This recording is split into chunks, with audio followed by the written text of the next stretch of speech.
So I've been extremely critical about the Aurora Mark II, but as a ship, is the Aurora Mark II actually good, especially for newer players coming into the verse? What's up, y'all? Today we're going to be doing a review of the Aurora Mark II. I just finally got it into my hangar and I thought, why not review it and actually give an unbiased opinion. Just looking at the ship, it is visually nice to look at. It's like a Zeus and a Scorpius had a baby, and this is what the Scorpius spat out. It embodies the new RSI design, which is what they were going for. Visually, the ship does have two modes. We have the regular mode when you're landed and your wings are folded in, and you also have the second mode, which is the X-Wing mode, where your wings come out. And this is actually very important for the ship, because when you have your wings closed in, even though the guns aren't essentially on the wings, you can't shoot.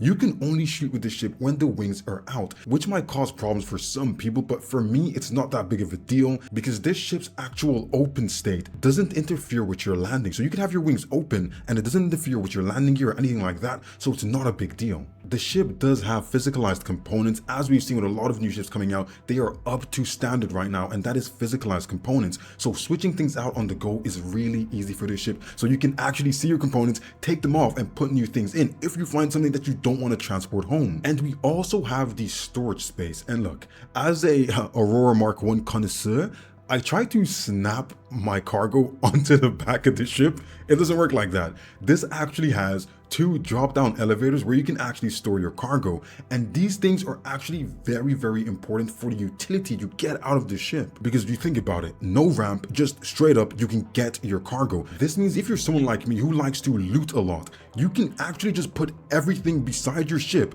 and access the box without taking it off, not having to move it at all, and it's just quick move all, and now everything is in the box in your ship, which makes the utility great for getting in and out of situations, especially if you're looting, doing derelict outposts or something like that. It's super useful. You can also fit a 1 SU box inside the ship. It's a little bit janky and it might cause some issues, but if you really wanted to, you can. But speaking about fitting extra boxes, this ship is modular, and one of the modularity options is you can get more cargo space. So you can buy more cargo space and attach it to your ship, giving you 6 SU of cargo space added to what you already have. Looking at the ship and its size from the outside, it looks way bigger than the Aurora Mark I. When I'm looking at it and I'm just thinking about that alone, it doesn't seem like a starter ship. It just feels too big and bulky. Inside the ship is stacked, from gear compartments to your suit locker to your engineering screens, and also internal storage and your bed. And the internal storage is quite big, so you can fit a lot of things in there, and if you can or if you want to, you can fit an 1 SU box in there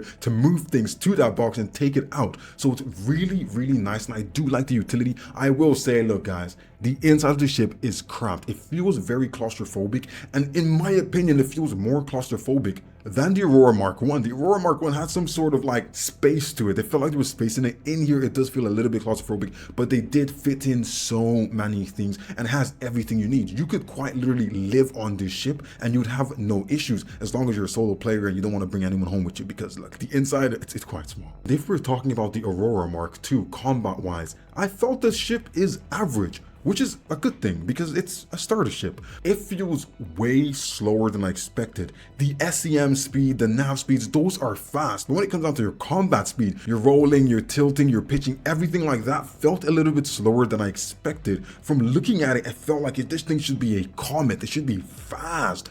But I found myself trailing behind enemies, especially enemies in the same size class as me. So this ship is not going to be your best fighter you're going to use for fighting. And the thing is, when you use the ship in combat scenarios, it actually feels like a starter ship. The ship actually feels like a starter ship. And when I got to that point of testing this ship out, that's where I realized that, and it's nothing fancy, it just looks fancy. The firepower it has comes from 4 size 2 guns and 8 stock size 1 missiles, which give you some firepower but nothing crazy. And right now, with the armor situation in Star Citizen, this ship can take down the shields of something like a C1 Spirit, but when it's time to breach that hull and damage the actual ship, it's super hard to do that. Like, you'll be fighting larger ships for way longer than you expect to, and you don't do any damage, but anything else in your size class, you'll be able to take those out rather easily, and the ship isn't bad. It's not bad, but the durability of the ship doesn't feel that nice. And this, look, the ship has really nice sounds. The sounds sound beautiful, the engine sounds beautiful, the hull, the creaking, the clanking, it all sounds beautiful, but when you hear those ballistics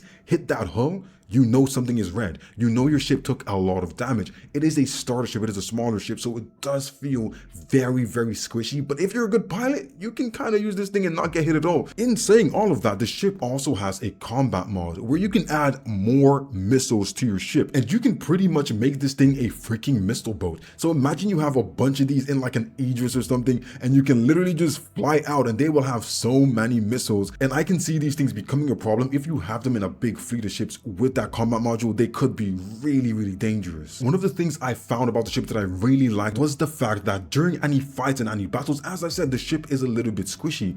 You might lose some wings, but when you lose your wings, you don't lose access to your guns, so you always have a way to defend yourself. The only downside is the fact that your missiles are stuck to the tips of your wings, and this might not be a great big issue, but then when you think about it and when you see what happens when you lose your wings, you lose your weapon systems. And what I mean by this is your missiles, your missile racks are counted as weapon systems. So if you lose your wings, you didn't lose any guns. When you go back to repair your ship, it treats it like you've lost a gun, meaning the price is going to be quite high, even though you didn't take that much damage and you kind of just lost a tiny bit of your wing. So that is a downside, and it does raise the cost of upkeeping this vehicle. Apart from that, and apart from losing your weapons in terms of losing those rockets and those missiles, it's pretty easy to upkeep. Nothing is super expensive. Everything is kind of really low to refuel and restock, so you're not going to have any money issues when it comes to actually upkeeping the ship, which is really nice. And as a new player, or as a player who just wants a small scale, small size ship, you don't want to be spending a lot of money keeping this ship afloat. So that is really nice, and it actually beats out a lot of other ships in terms of repair and restock charges. It has decent quantum fuel capacity for its size class.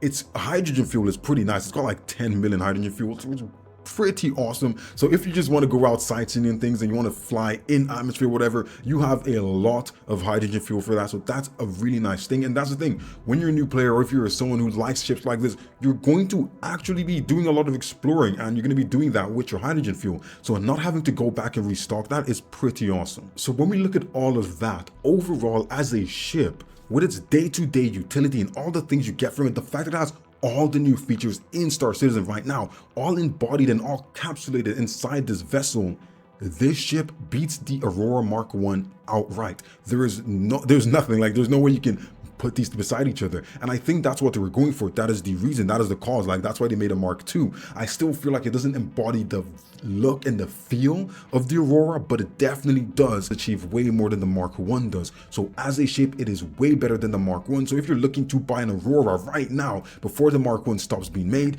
the Aurora Mark II is still the better option, and I think will always be the better option unless we get a new ship down the line that's something like it. Actually, look, in my opinion now, when I'm looking at it, it beats out ships like the Cutter, it beats out ships like even the Avenger, Titan, and the 300 series from the Origin fleet. The only thing it doesn't beat them on is the combat power, because those ships have bigger guns and other things like that. But apart from that, this ship beats out a lot of ships as a starter ship and is the ship to go to right now in Star Citizen. And if you're about to go in and pledge for your first ship, make sure to use this code, screenshot, just like scan this, and you'll be able to go in, and once you sign up, you'll be given 50,000 extra credits to use. And, you know, just don't waste it all at the same place, like spread it out a little bit. But yeah, that is my kind of review of the Aurora. I battle tested it, I used it to do some things that I probably should have been doing with it, but it did stand up well. I was also attacked in it, didn't get the footage. I turned off my overlay, so I didn't get the footage, but I got attacked in it, and I survived for 2 minutes being attacked by another player, and I kind of got out of there. So I'm really happy with this ship for what it's worth and for what it's meant to do. It is an all-round decent ship, and you can take this thing up to moderate bounties now, which is not bad at all. So as a ship, I do endorse it. I'll give this ship,